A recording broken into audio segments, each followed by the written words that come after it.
Madame, monsieur, bonsoir. Merci de nous rejoindre pour la suite du 19-20 en Bretagne. Le Premier ministre au chevet des plages bretonnes, victimes des algues vertes. C'est dans les Côtes-d'Armor que François Fillon a fait aujourd'hui sa rentrée politique, accompagné des ministres de la Santé, de l'Environnement et de l'Agriculture. Un cortège jamais vu à Saint-Michel-en-Grève, commune symbole du combat contre les algues vertes. Karine Sévère, Catherine Bazille. Été 1981, Michel Crépeau, alors ministre de l'Environnement, constate déjà sur les plages de Bretagne la prolifération des algues vertes. 30 ans plus tard, le problème est loin de s'être amélioré. D'ailleurs, ce n'est pas un, mais 4 membres du gouvernement qui se sont déplacés aujourd'hui, dont le Premier ministre en personne. Suite à la mort d'un cheval, ici même le mois dernier, et aux conclusions accablantes d'un rapport d'experts sorti ce matin, l'État semble prendre cette pollution un peu plus au sérieux. Les conclusions sont très claires, il y a un risque sanitaire mortel. Donc voilà, c'est très clair, quand il y a des concentrations particulières et des conditions de décomposition. Après un rapide tour des lieux, François Fillon et ses ministres ont d'abord rencontré les élus locaux, des élus acculés par les coûts croissants du ramassage des algues. La première mesure annoncée par le chef du gouvernement sera en leur faveur. L'État va prendre toutes ses responsabilités et va prendre à sa charge le nettoyage des plages qui sont les plus touchées, c'est-à-dire de celles sur lesquelles il peut y avoir un risque de santé publique. Deuxièmement, nous avons décidé de mettre en place une mission interministérielle qui, dans les 3 mois qui viennent, va bâtir un plan d'action pour lutter contre la prolifération des algues vertes et pour proposer des solutions efficaces de ramassage et de protection de la population.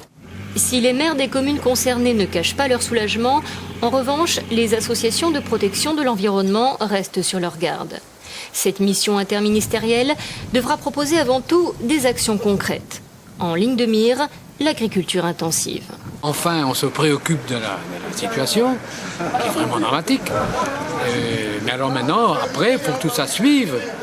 Et si ça ne débouche pas sur un nouveau modèle agricole, on n'avancera pas. La grande difficulté en Bretagne, elle tient dans la concentration d'élevage intensif. C'est en direction en particulier, je pense, de ces élevages qu'il faudra être beaucoup plus ferme et beaucoup plus strict, et notamment arrêter d'étendre les élevages porcins comme les préfets continuent de le valider actuellement.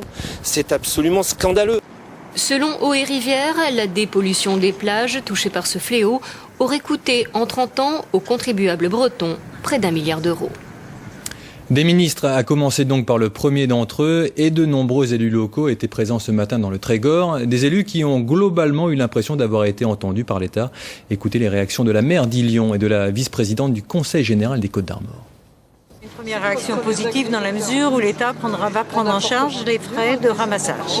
Et il était prêt à nous apporter de l'aide de l'armée. Je pense que ce n'est pas le cas. Je pense qu'on peut faire avec des entreprises et dans la mesure où ils prennent en charge la facture. Nous attendons effectivement que l'État s'engage de façon à ce que les agriculteurs aillent plus vite. Ils font des efforts depuis plusieurs années, mais il faut aller plus loin pour qu'on puisse enrayer ce phénomène qui existe dans ce département depuis plus de 30 ans, mais qui a pris des proportions qu'aujourd'hui on ne peut plus accepter. Et vous sentez François Fillon prêt à le faire là, à l'issue de cette visite? J'ai senti au travers de la prise en compte de l'enjeu qui est le nôtre, effectivement une écoute de la part des ministres, et je pense qu'effectivement il a pris la mesure. Nous attendons concrètement.